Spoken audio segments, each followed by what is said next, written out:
What's happening, y'all? So it is chore time, and y'all, it's about time. It's almost goat kidding time, and it's getting really, really close.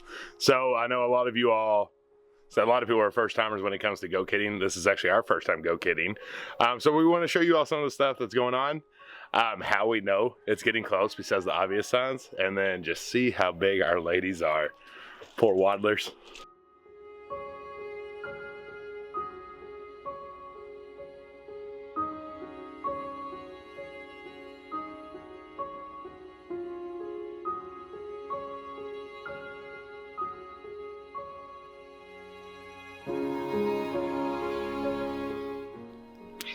Y'all act like I never feed you. Like it's getting crazy.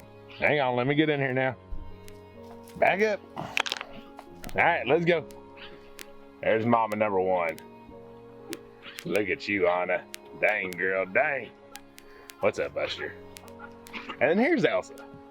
That's fit mama. She all fit and stuff. Butters done got herself choked up running down the hill. Look at her wobbling. Her udder's getting full. My goodness, it's getting full. Don't worry, we're gonna talk about it later.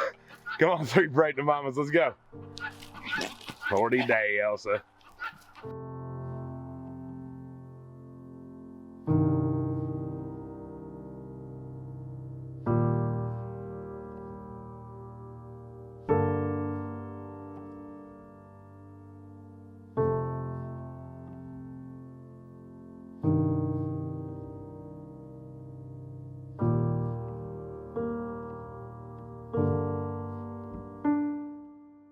Here he goes. Here he goes.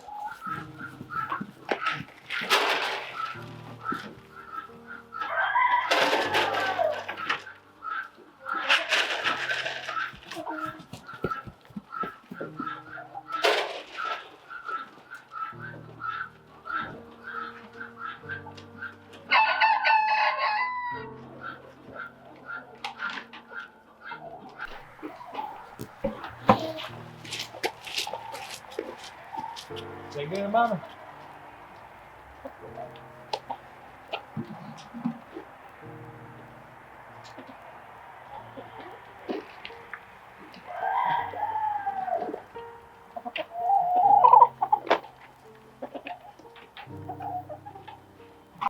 My darling. My darling. Here you go. All right, everybody's fed. So our experienced mama Butters here, as you can tell, first off, she's getting very wide. And you can actually even feel them kick. But big indicator, her udder is starting to fill up with milk. And so she is starting to get very close. Anna is the closest. Hi, Dolly. Hi, baby. You gotta move your butt. I'm trying to show Anna's butt. All right, time out, y'all. I love you, dear. No kisses. No kisses. No kisses, just loves. Okay, just loves. Can I show them this video? Huh? You just want to be the star? You don't want to let me show anything about ghosts, just Dolly? Is that where we're at? Hi, gone down. Gone down. All right, so Anna's udder is filling out by far the most. Oh, a new mama, she don't know about that touch. But you can tell on her, also very large, and you can feel them kick as well if you really kind of get quiet with it and hold on to it. But those two, Anna's definitely seems to be ready first. Then we got Butters, and then Slim and Fit Elsa. So her udder is starting to fill. However, she looks a lot like a normal sized goat. So we questioned if she was pregnant for a while until we saw that udder. Yeah, she's the one that doesn't much be touched much. Elsa's my girl though. But yeah, she's slim. If she is pregnant, which we're pretty certain she is just because that udder filling out, she's probably just got one. So Elsa, Jen and I, we thought this was funny. We was up here talking about it. Butters and Anna are waddling around. You can definitely tell they're in that 13th, or I guess what is it, the 25th hour of the day when it comes to their pregnancies. They're just like women, when they get to that point, they really want that baby out of them, and you can tell that for sure. Elsa, however, It's like that first time mom that stays in shape like the whole time, works out morning and night, and doesn't even barely look like she's pregnant. Like that's Elsa. So like Butters and Anna, how they look at her sometimes like, girl, you need to go lay down somewhere. I ain't moving. Don't be trying to get me involved in your stuff. I ain't doing yoga at sunset. I'm going to bed. Ain't that right, Butters? You ain't got no time for working out. You experience mama. Dolly. Oh, Buster. So I'm not sure if I mentioned it or not. Butters has had babies before. She had Jackie, or Callie and Jackie, which we got rid of Jackie. He was a wether. And then Callie we still have. She's a mini Nubian.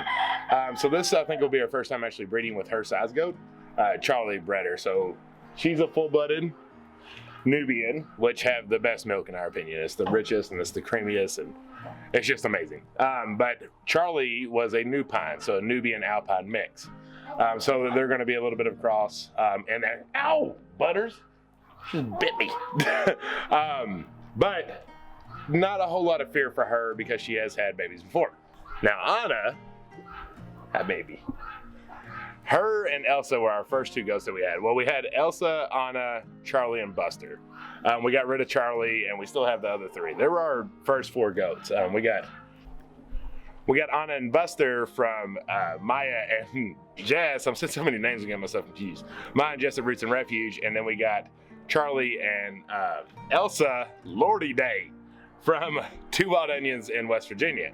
So we got them first, but they are first time mamas.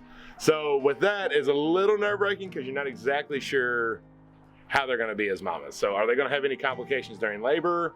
What if they don't have any complications during labor? Are they going to be able to allow their babies to milk? Are they going to reject them? All kinds of those questions, which we really just have to wait and see. But we have them set up for success. We have a nice dry barn because when you have kids, that's one of the biggest concerns, especially in the winter. The reason people do kids in the cooler months is because you have less chance for worms, pesticides, or pests, worms, different stuff like that. So you do it in the winter because that's all down and you don't have that much of a concern. However, if you have really, really cold temps and they're still wet, they can freeze to death. So you need to have a nice dry area, which we do. So hopefully that'll all be fine. And they'll clean them up and dry them up in, matter of a minute. So one thing you do need to do if your goats are pregnant, kind of that last month before giving birth, you want to give them their CDT shot. That gives it for mama and baby. That's why you do it closely. So we have completed that with all of them. If you haven't seen it, it's very easy to give the shots. There's all kinds of YouTube videos for it. But you want to make sure that they have that, make sure they have plenty of minerals, make sure they have plenty of water on hand, and most importantly, make sure they have a dry bedding area to have their kids in. So ours got like 2 weeks, 3 weeks max left. So the first possible opportunity that they could kid would be February 9th, give or take a day or two before and after. That is 5 months from when we brought Charlie into them. And made it even possible for them to get pregnant. So that is the day, February 9th. So, any couple days before that, any couple days after that, we really need to be on guard. And I'm so hoping that we can catch one on film.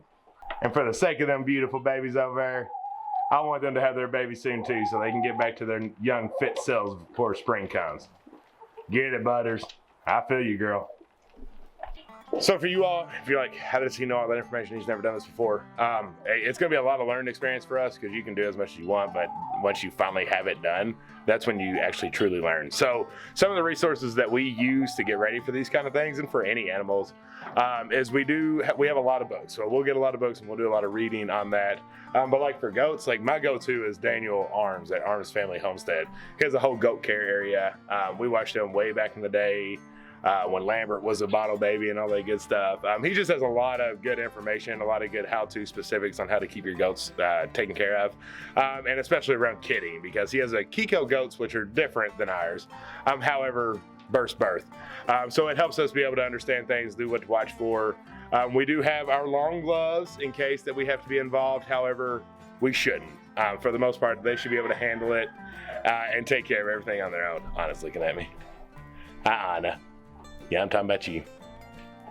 But we do have that just in case things go south. We also got out of the woodwork our bottles and nipples in case one of the mamas reject their babies and we need to, you're so funny. In case we need to do a milk replacer, we also got milk replacer. for goats for that, just in case. Other than that, I think that's it. Besides, actual doing something is giving them their CDT shot about a month to 3 weeks before they give birth. So with that being said, that is not the only thing that is getting close to giving birth around here. So we have something else and I want to show you all. In 20 days, you're gonna see little baby chicks growing. That's all right, we got the incubator kicking in. It is a Nurturer Right 360. I'll link it down below if for anybody interested. But it's an auto turner, it's an awesome little incubator. But we're gonna have some baby chicks soon. We got a lot of people we know that are wanting some chicks. And so that's just barnyard chicks is what we call them, because it's just eggs that are fertile from our barn. No specific breed, it's gonna be a mix of whatever's out there, but we have a Polish rooster, we have a regular rooster, like a Rhode Island red rooster, and so it's gonna be a mix of whatever that is. So follow on the journey, we'll show you how that is. So yeah, it's gonna be a lot of fun incubating the chickens. It takes 21 days to incubate chicks, if you were curious out of that. It's pretty precise to the dot. I mean, maybe a day or two off. Yeah. But for the most part, that's what it is. So we'll walk you through that, egg candling and keeping humidity up and doing all that good stuff. The incubator we got is pretty awesome. Yeah, it kind of does it all. So it's better than the one we had. Yeah. Sorry, I'm watching the chickens. They're chasing something down the hill. Lordy day. So T-Bird attacked me this morning. I wasn't even paying attention. He just flopped my leg. So I gave him a nice punt across the field. He didn't bother me at all. And then as I was leaving, our other rooster, who is definitely the dominant one of the two, flocked him when he tried to cock-a-doodle-doo. And I was like, that's what you get. But he didn't even bother me. But the mamas, man, it is almost time. Huge. Yeah, I was telling him about Elsa being the fit mom. Yeah. And like Butters and Anna just looking like, go away. Yeah. So our last video, well, not just our last video, like all videos, it just happens. It just happens that you get comments. They don't impact us. However, I've noticed other people like comment saying like, people tell me I can't garden or I won't be able to do this, or they're laughing at me or nobody gets me or this and that. Y'all shrug that stuff off. Do not let it take you down. I couldn't tell you how many times people told us we were crazy, like family members when we first started out doing this, but we just kept powering forward. Now they're saying things, like, people are proud of you and this and that, and that's awesome that you're doing what you're doing. So I know you all are facing this stuff too. As YouTube creators, obviously you all see what people say to us in the comments. It is no sweat off our back. We could care less what people say in a negative form or fashion. Either way, it's a view. Yeah, it's a view. So it's They're fine. making themselves miserable to watch us, but yet we're getting paid for it. So right. I think I'd say that they're on the losing end. I think I would completely agree. And maybe it's just the season, but for the most part, there's just rude people out there that are having a bad day and just lash out on others. But if you're going on any kind of homesteading, farming adventure, trying to be a little bit more self-sustainable, there's going to be haters, period. Flat out. Don't let them get to you. No. All right, y'all. Well, I think that's about it for this video. I think so. And really soon, y'all are going to see baby goats, and it's going to be really exciting. Very excited. Also nervous. It's gonna be okay. I mentioned how we were a little bit nervous on being our first goats, having their first babies, hoping everything goes well, but I think we'll go smooth. We set them up for success. We have. Yeah. All right, y'all. If you haven't subscribed, make sure to down below. We love you. Until the next one. Bye. Bye.